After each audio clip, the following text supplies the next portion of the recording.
friends, and welcome to the Adventures of the Art Goblin.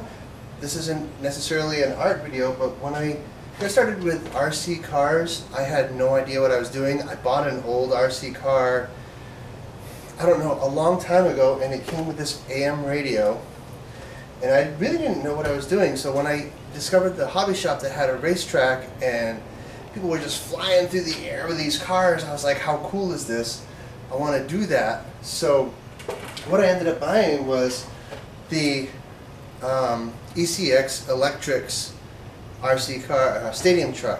So I've done a lot of heavy modifying to this, and I thought that maybe I could do a review of the good, bad, and the ugly, and try to help some other people that are new to RC cars or getting back into it with what I did to get a 40-mile-an-hour vehicle from the basic kit.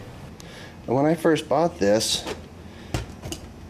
Electrix ECX whatever two-wheel drive stadium truck, it came with this AM radio with the extendable antenna, and the range on this was extremely short. Sometimes getting to the end of the track would lose it. I would lose connection. If the batteries get low in this, you'll end up with a full throttle situation and you can't steer. So one of the first upgrades that I wanted to do from this was a radio. And I ended up with this Turnigy GTX3. I traded some airplane gear for it. It's got a light up display. It'll hold up to 3 vehicles. You have a lot more control over the steering. This was the #1 upgrade, and the #1 fault that I had with the ECX Electrix was this terrible radio. Some of the newer kits come with a 2.4 gig controller, like similar to this one. So that takes care of one of the biggest issues with this kit. What I think might be happening with folks that buy the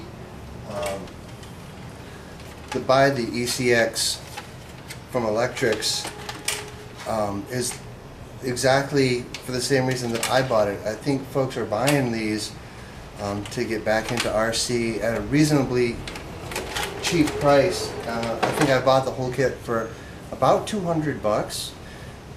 I didn't know anything about it, so it was appealing to me to find a box that was ready to run, which is exactly what it is. And the kit, for what it is, it does fine. At the 20T with the shocks and everything, as you just open the box, you charge the batteries, and you go for a run, it does exactly what you'd expect it to, and it works perfectly for that, for driving around your driveway and whatnot.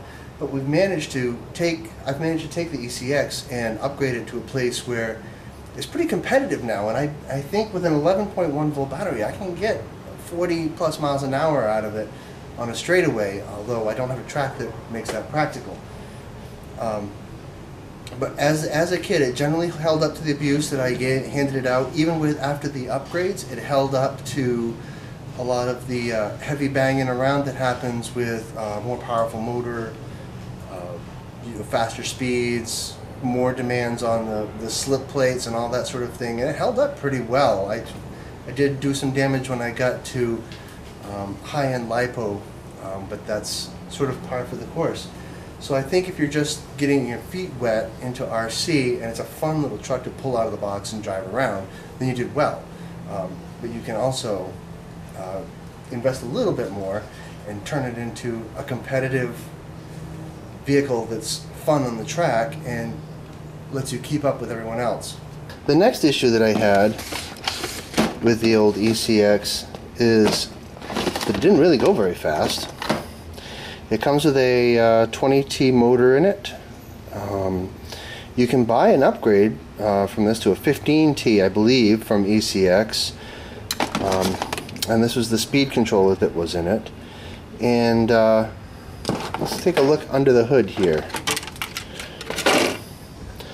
I've upgraded to the Valenian VXL3S speed controller. I put myself in a nice Traxxas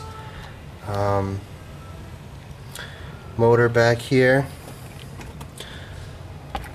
And in order to put the upgraded motor in, I needed a new speed controller. So this was upgrade number 2. So I needed to go a little faster. So after the motor and the speed controller, which is all one purchase, barring the radio. If you have an AM radio, that's the first place to start. If you don't have, if it comes with a 2.4 gig transmitter, then you're good to go, and you can head right into making it peel out. I upgraded the plugs to Dean's plug, just so that I could be more compatible. You could put Traxxas plugs on here, depending on what's more available at the hobby shop nearby. And I know you can buy stuff a lot cheaper at eBay, but sometimes it's nice to go face to face with a real person and you know what you're getting.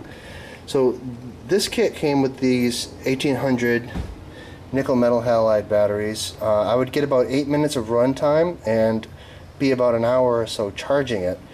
I did upgrade to the 3300, which got me a little bit longer, but with this upgraded Valinian system with the Traxxas motor, I can then run LiPo batteries, which are lithium what is it, lithium polymer something or other. But anyway, so I got this 30C, which is the amount of current that it throws out. 5200 milliamps is essentially your gas tank. 7.4 volts, and this is a 2-cell. I did try a little 2200 3-cell 11.1 volts. This is the battery that I stick in there to get it up to 40 some miles an hour. What I didn't know about LiPo batteries when I first got this is that if you drain them below a certain level, you ruin the battery. So when you get these batteries, the first thing you do is charge them, and then you can set your controller to shut off automatically when it hits a certain voltage so that you don't damage your LiPo batteries. On most of the newer speed controllers, there's a LiPo setting. One way or another, find it. It's essential so that you're not just dumping hundreds of dollars into batteries to watch them turn to be no good. That was like a big thing that I didn't know. And this battery doesn't have the life that it should because I drained it below the voltage, and now it's limited to that cap forever. Chances are you may start damaging some parts. One of the first things that I had troubles with were these shocks. This is still the original shocks that were on this, and you can see I was bottoming out so much that I just overstretched the springs while I'm waiting for new shocks to show up. And the front has an upgrade, but they're still too springy. I guess I should have some room to come up and down on good shocks. So I'm still upgrading, but this is this was one of the next places. The reason why I went to look into the shocks is this car would bounce. It spends so much time like hopping around like this that you're not on the ground actually controlling what's happening and driving the car. You're just sort of reacting to where it ends up. So shocks should be on your list once you're going this fast. But shocks or tires, I guess, could be debatable as one of the next important upgrades. These are the original tires. These are really hard. I mean, they feel squishy, but they're not compared to a good quality tire. So these tires are made for buzzing up and down the street. They don't wear out very fast. You can see I've put some miles on these, but I put them back on for when I'm driving in my driveway or on the street. These, you can see the dirt on them for the track, and I had a really difficult time finding semi-pro grade tires for the Electrix ECX.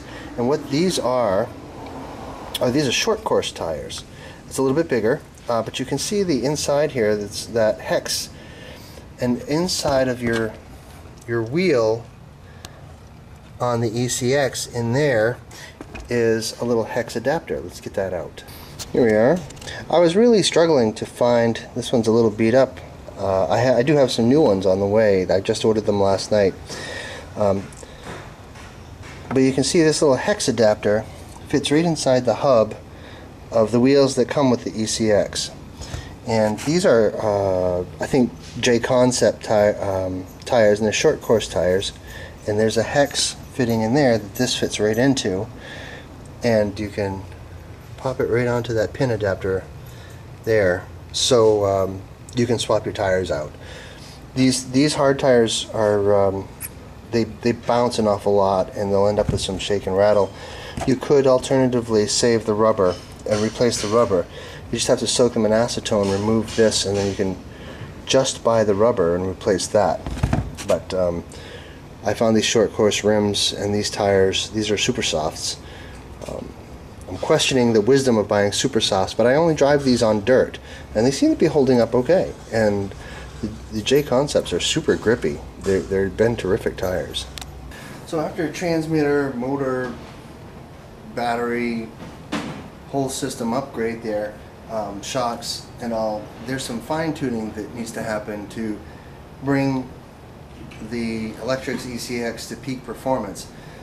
I can show you a couple of things that I did. Again, I'm pretty new to the hobby, so I may be wrong. I'm open to anybody else's opinion, and any ways to improve this would be welcome, but this is just what I've learned, and like I said, I'm here to help people that are new to the hobby like me, and I had no clue. Now that we're in here, one of the first things that needed some fine-tuning was the steering. I really struggled with getting the right steering setup in here. This is the original servo that came with the Electrix ECX. It held up pretty well. It pushes with plenty of force. Their arm has a little give in it so that you're not breaking off your steering arm or stripping your servo gears. For a low-priced model, this is probably one of the more impressive pieces that came with this setup. You can see the wheels sort of off to the right, and this is always the problem with this. The ECX is off to the right, sitting still. Once you're rolling, the turn isn't a problem. If we take some of the pressure off the wheels, we can see that we got it set up to, she turns quite well.